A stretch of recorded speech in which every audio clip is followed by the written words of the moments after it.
Bom,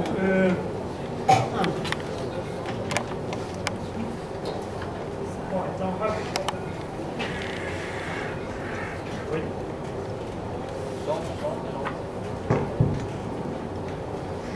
Bom, então, rapidamente, para a gente não ter que estender mais tempo.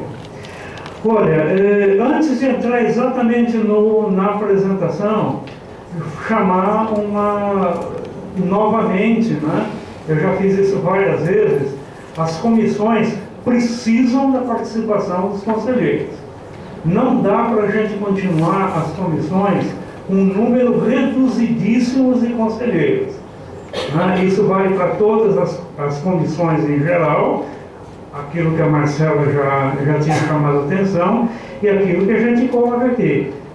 O que significa participar da reunião de análise de território? Significa estar aproximadamente 5 vezes ao mês na prefeitura, aproximadamente.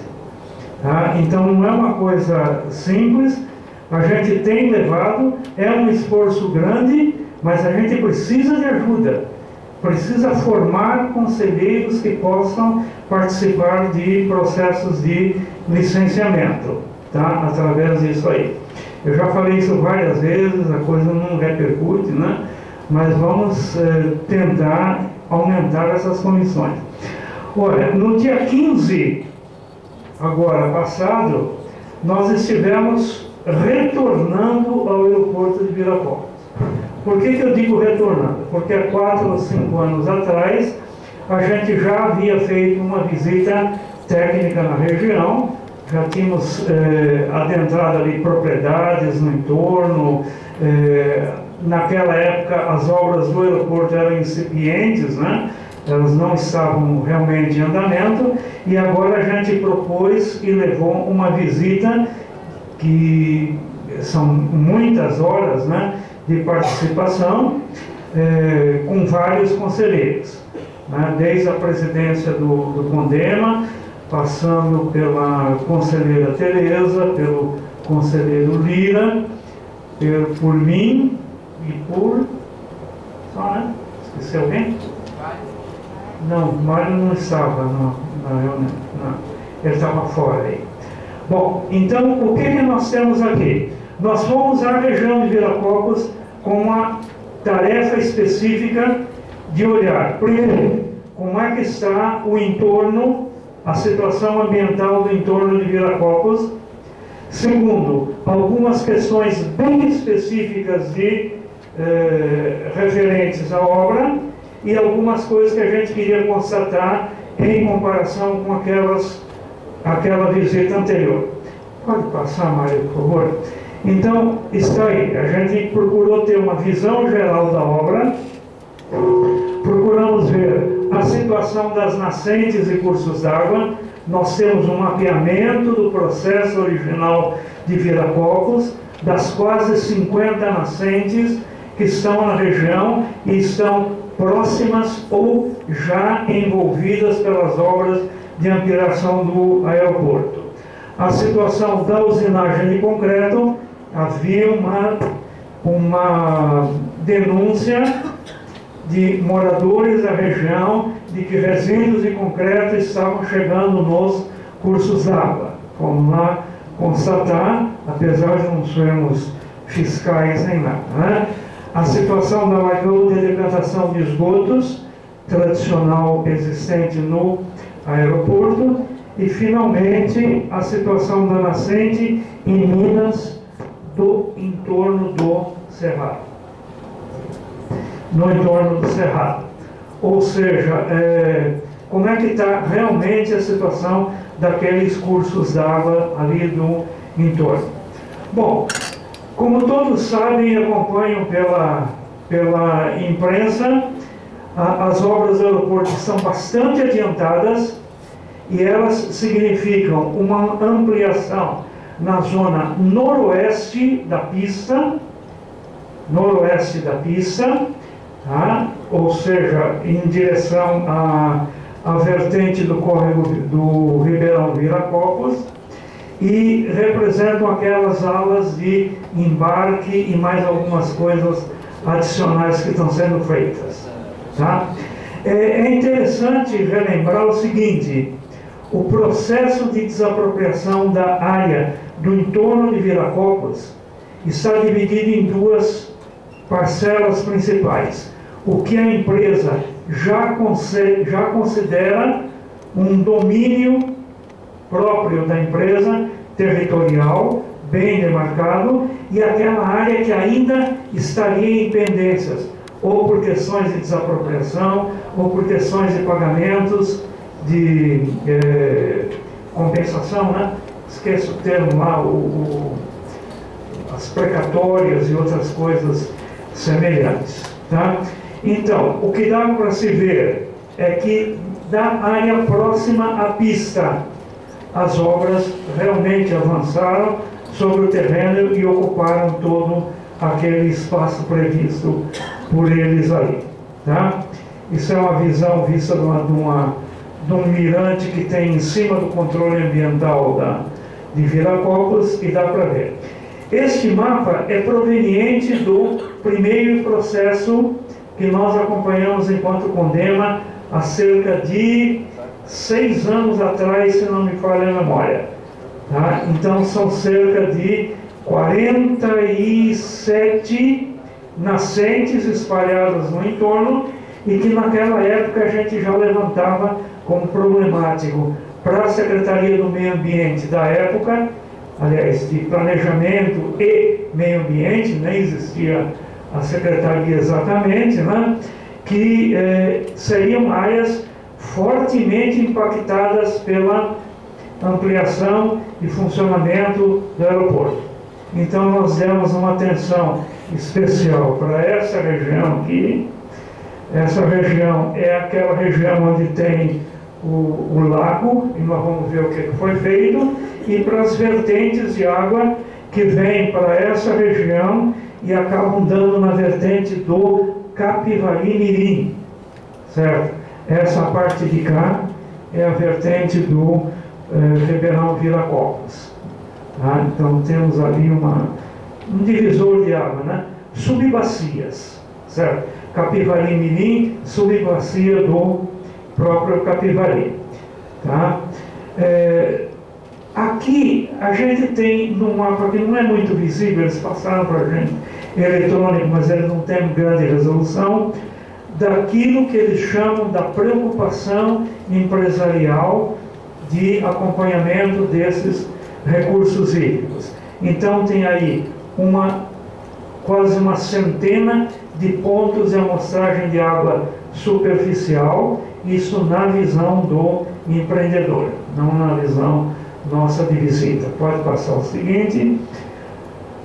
Aqui a mesma coisa, embora a gente não consiga distinguir os pontos por causa da resolução, das coletas e acompanhamentos de águas subterrâneas. Pode passar. Usinagem de concreto foi um dos primeiros pontos específicos aonde a gente foi e pediu para que tivesse uma visão ampla. A reclamação de alguns moradores locais dizia que resíduos de cimento estavam sendo arrastados para cursos d'água, os recursos hídricos. Nós estivemos no local e pudemos acompanhar o seguinte: primeiro, grande, absurdamente grande a intensidade de tráfego, de produção e de transporte de coisas, não apenas como concreto, como dos outros insumos da construção. A usinagem de concreto está extremamente próxima ao fragmento de cerrado, aquele fragmento principal de cerrado de Viracopos. As obras estão praticamente chegando no fragmento de cerrado, está a uma distância muito pequena, e a usinagem de concreto é uma parte importante desse impacto. Pode passar, Maria, por favor. A gente procurou ver no local coisas como inclinação do terreno, para onde estariam correndo essas águas, qual era a situação do entorno. Bom, o empreendedor naturalmente garantia para a gente que não existia lançamento nem de lavagem de colunas de concreto, nem de resíduos que seriam despejados. Agora, tem um problema bastante sério. Os caminhões são pesados. O entorno é todo ele em terra. E eles, para não terem a permanente poeira, eles fazem umedecimento do terreno permanentemente. Quer dizer, são várias vezes, né, ao dia em que esse terreno todo ele é umedecido. E dá para ver que esse terreno ele apresenta uma grande quantidade de material que não é natural. Material proveniente de construção, ou porque eles jogaram para fazer a consolidação do terreno, ou por qualquer outra razão. E dá para ter uma certeza bastante grande que em chuvas intensas há uma grande quantidade de arraste desse material. Certo? Então, uma é a situação normal, só de umedecimento, e outra é uma situação um pouquinho mais ampla de precipitação mesmo de chuvas, que estariam arrastando isso aí, e naturalmente cremos que isso chegue de alguma forma ao curso d'água. Aí retorna só no anterior, essa aí. Eles nos mostraram alguns cortes grandes que seriam os tanques de decantação para impedir que o cimento chegue aos cursos, né? Aos cursos de água. Não tivemos, durante a visita de algumas horas, condição de dizer se está ou não tendo esse arraste, e seguramente vamos ter que voltar no local para uma observação maior. O outro item, pode passar, mas, é a famigerada e antiga tal lagoa de decantação do aeroporto, onde eram colocadas as águas servidas e era colocado, vamos dizer, as águas provenientes do tratamento de esgoto, e havia denúncia de que essa lagoa estaria recebendo esgoto em natura, certo? Bom, pode passar? A lagoa está aterrada. Ela recebeu uma cobertura e foi desativada enquanto receptora disso que eu falei, de águas de utilização do aeroporto e de esgotos, certo? Não dá para saber o grau de contaminação que restou no local, mas o empreendedor afirma, né, que a estação de tratamento de esgotos da região ali, de Viracopos, esteja funcionando a contento. Tá? Nós sabemos, através do processo, que eles solicitam que a ligação dos esgotos de Viracopos passe para a rede municipal do entorno.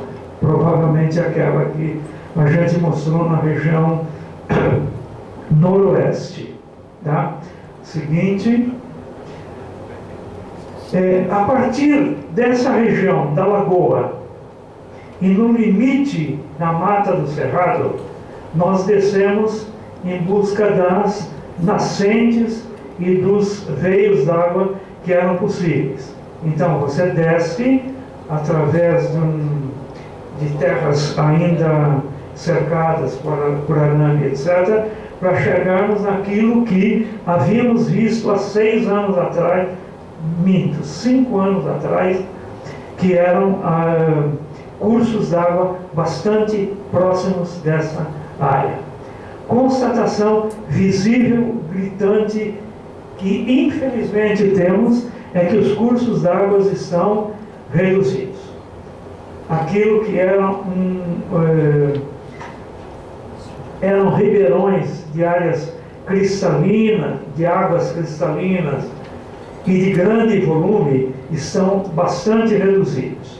Segundo, pode passar, Mário, por favor? Mário, oi? Aquilo que a gente havia visto, que há 5 anos atrás era incipiente, que eram as quedas das paredes desses cursos d'água, agora se aceleraram, há grandes quedas dessas paredes, com assoreamento dos cursos, o que novamente vai prejudicar. Isso aqui que eu estou mostrando está exatamente no perímetro daquele fragmento de cerrado. O fragmento de cerrado, para um leigo como eu, em vegetação, ainda parece saudável, certo? Mas, infelizmente, ele é a fase seguinte da ampliação da segunda pista de Viracopos. Tá? Então a gente vê cursos deteriorados e a gente vê uma ameaça bastante grande sobre o cerrado. Isso que eu estou falando para vocês está colocado num relatório de quase 20 páginas, que seguramente a gente vai fazer circular para todo mundo. Certo? Oi?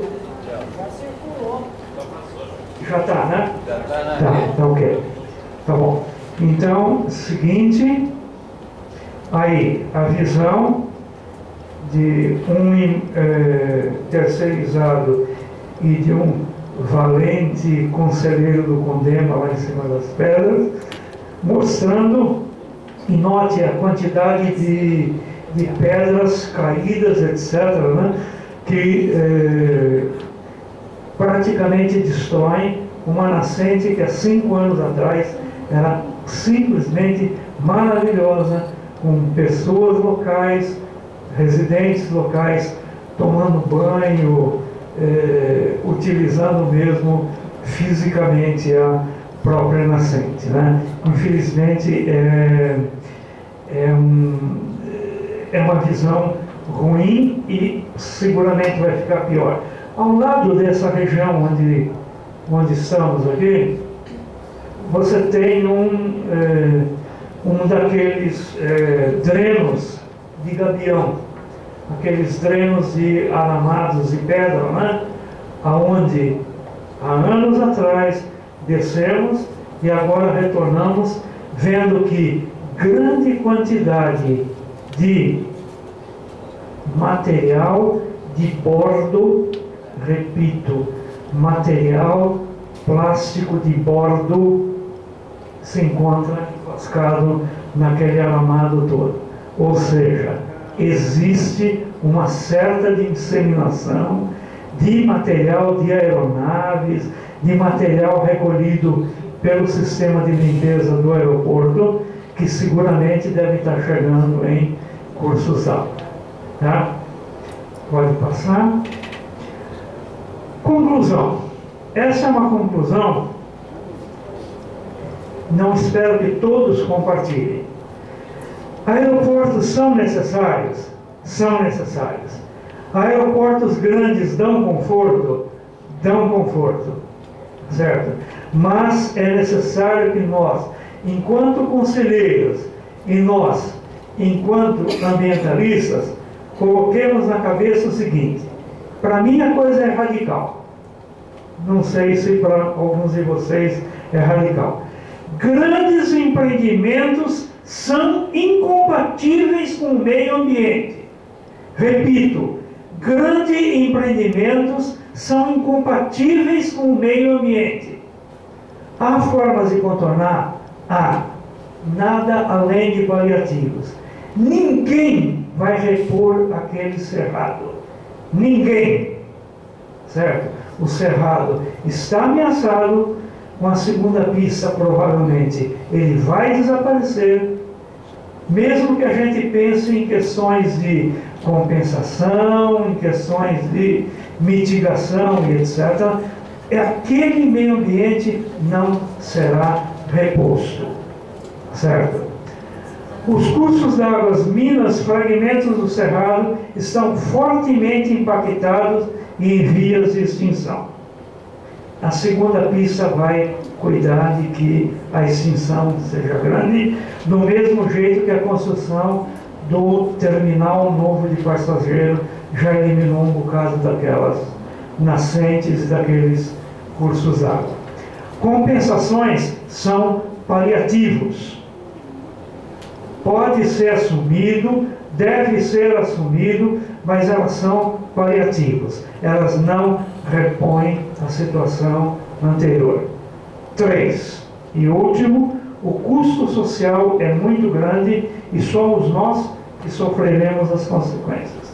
Quer dizer, vamos embarcar mais comodamente em aviões, vamos ter instalações mais modernas, instalações mais eficientes, etc. Mas não podemos esquecer que aquilo custou socialmente a destruição de uma região, certo? Só chamando a atenção, no nosso longo papo com os empreendedores e com a firma terceirizada, certo? A gente foi perguntando as questões, etc. Certo? O que se faz com a fauna para que um aeroporto desse exista é alguma coisa assim chocante, né? As aves têm que ser espantadas, certo? Existiram, isso está no relatório, mais de 100 acidentes com a ave e fauna, acidentes esses chamados de não retorno, ou seja, não impediram que as aeronaves continuassem seguindo viagem, mas são potencialmente acidentes que podem causar problemas bastante sérios. Esperamos que isso não ocorra, mas potencialmente é. Para que isso não aconteça, é terrível o que é feito, né? Com barulhos de foguetes, etc., para espantar a avifauna do local. A fauna mamífera e outras, né? Ela está extremamente impactada já na situação atual e na construção da segunda pista estará mais ainda. Nós pretendemos voltar para uma visita com um pouco mais de tempo, com um pouco mais de atenção. Não conseguimos ver algumas denúncias locais. A gente teve uma denúncia local de que dizia uma coisa mais ou menos genérica do seguinte: há um número anormal de árvores secas na região. A gente queria entender o que é que pode estar acontecendo e etc. Bom, Conselheiro Vitor, obrigado. Eu gostaria de antecipar os